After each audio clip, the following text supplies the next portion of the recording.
Australians returning from overseas will now be sent straight into quarantine to help stop the spread of the coronavirus. From midnight tomorrow, anyone arriving into the country will be forced to self-isolate in a hotel or other facility. Quarantined in the city they land, regardless of where they live. The Prime Minister has enlisted the Defence Force to help state and territory police enforce the new rules. It comes as the federal government puts the finishing touches on a radical package of measures to help businesses bounce back after the health emergency. Here's political reporter Jane Norman.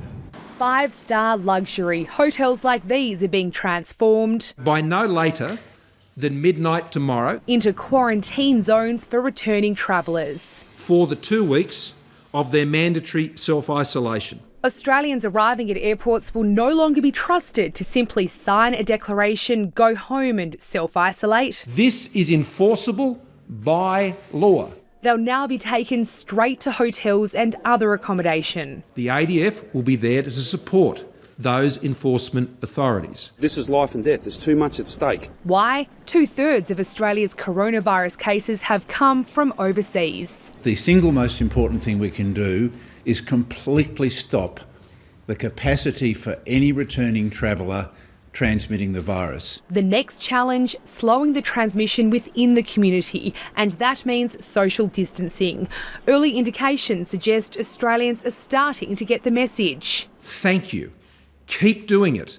You're saving lives. But that's no reason to be complacent. The nation's top doctor worried as the number of coronavirus cases tops 3,000. We can't have anyone breaking the rules, being stupid, being cavalier. There's nothing cavalier about state and federal leaders as they confront what the Prime Minister calls the twin crises, health and economic. Both will take lives.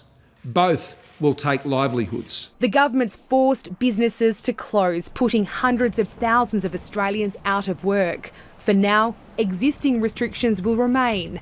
No plans for further shutdowns yet. I'm going to make sure I fight for every job I can. The government's working on a radical plan to push the economy into hibernation so that businesses can spring back to life once the health emergency is over and rehire workers. Banks, lenders and landlords will all be asked to wear some of the pain, waiving overheads including rents and mortgage repayments for at least the next 6 months.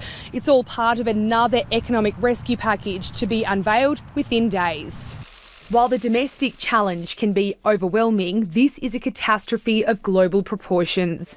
In an emergency meeting of world leaders, the Prime Minister promised to look out for Australia's Pacific neighbours. We should brace ourselves, I think, for some very devastating images.